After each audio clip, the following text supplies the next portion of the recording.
Continuando con los temas, entonces vamos a hablar acerca de mecánica corporal.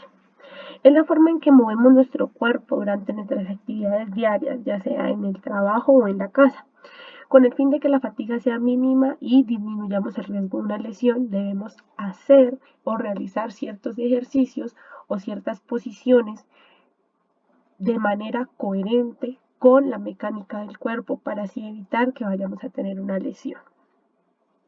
En interrelación, los diferentes sistemas del organismo se mueven y necesitamos que estén unidos o se relacionen de tal manera que el uno no vaya a forzar al otro. ¿Cuáles sistemas? El músculo esquelético y también en parte el sistema nervioso.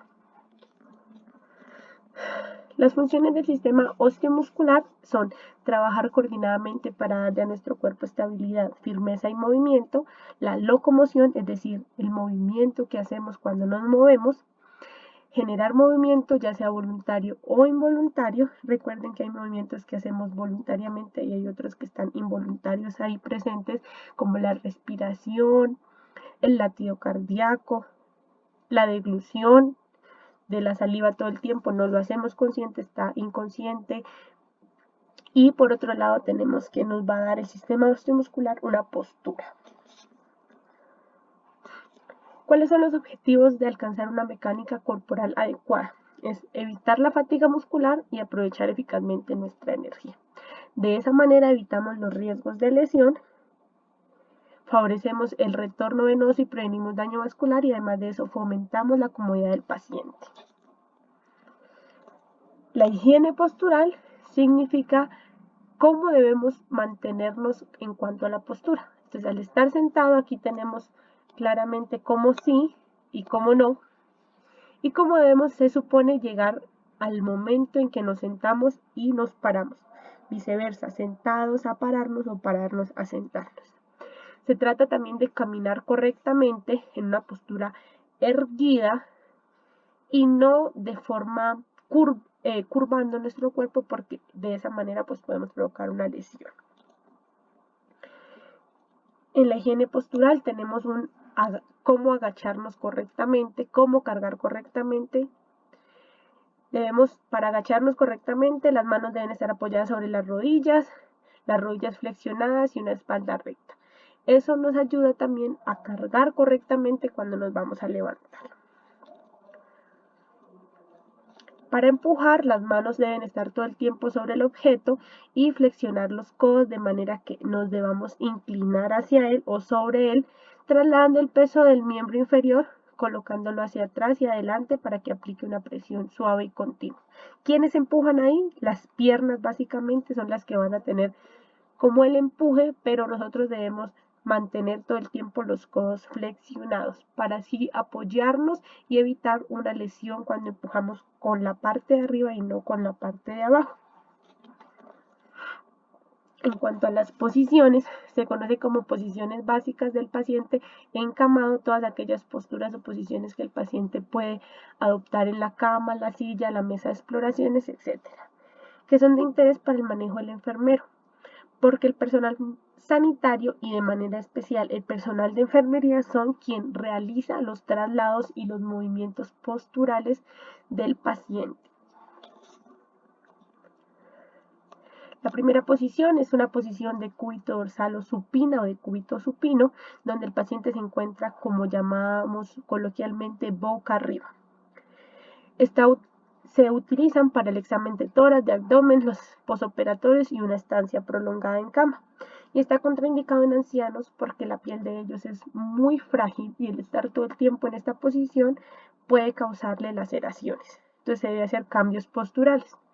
Los enfermos pulmonares, porque al estar en esta posición se limita la respiración, y para los enfermos de cualquier tipo que sean de larga duración. Por eso, cuando llevamos prolongada estancia en cama, en esta posición de cúbito supino, se debe cambiar por otra posición o hacer cambios en las posturas.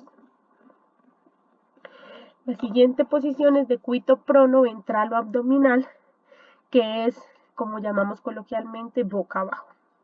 Las extremidades superiores se encuentran extendidas junto al cuerpo, flexionadas a nivel del codo, y los miembros inferiores están siempre extendidos. La cabeza, pues por obvias razones, debe estar un poco girada hacia un lado porque si no, pues tendríamos problemas respiratorios. El decúbito lateral, ya sea izquierdo o derecho, se hace con el paciente recostado de lado. La rodilla superior es la que se encuentra más flexionada que la inferior y se debe colocar una almohada en medio de ellas para evitar que se toquen o que se rocen, porque en esta posición sobre todo encontramos que al hacer presión en los puntos como la rodilla o los tobillos, si hacen presión sobre la otra parte de la piel, pueden ocasionar laceraciones llamadas ulceraciones. Es muy útil en los pacientes que están encamados para realizar cambios posturales, para hacer administración de enemas, porque necesitamos que la paciente esté descubierta en su zona rectal, y también son útiles para la higiene y los masajes.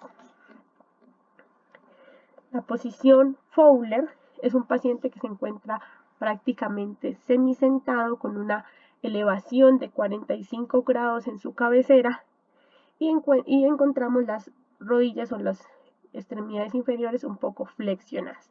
Es muy útil para pacientes con problemas cardíacos y respiratorios porque permite una libre entrada y salida del aire y también facilita actividades como comer, leer y hacer cambios posturales. La posición semi-Fowler es una posición menos sentado que el paciente del Fowler, o sea, menos inclinado, y la que le sigue es una posición que se llama Trendelenburg, que es utilizada cuando se van a hacer cirugías de cabeza y necesitamos que el paciente quede como con las piernas elevadas. Evita que la sangre esté circulando en un lugar donde no se necesita y es una posición muy utilizada, como les digo, sobre todo para cirugías nasales o cirugías de ojos. Por otro lado tenemos la posición de litotomía o posición ginecológica, que es esta, que es la más utilizada para el momento del parto, la realización de citologías, la realización de tactos vaginales, y la posición de Rose o de Protez, que queda la cabeza descolgando o en una depresión básicamente de la cabeza, lo que permite una mejor vista, sobre todo de los senos paranasales, o se utiliza mucho cuando se va a intubar al paciente. Esta posición genupectoral es muy utilizada en mujeres que desean tener partos de una manera diferente. Y por otro está la posición de Sims, que es una variación del decúbito ventral o prono, donde la persona está semipronada, es decir, como semi boca abajo y está como un poco de lado o acostada boca abajo, es una posición que facilita el manejo del dolor sobre todo. Cuando los pacientes no se pueden acomodar de cierta manera, entonces se los pone así, sobre todo en manejo del dolor.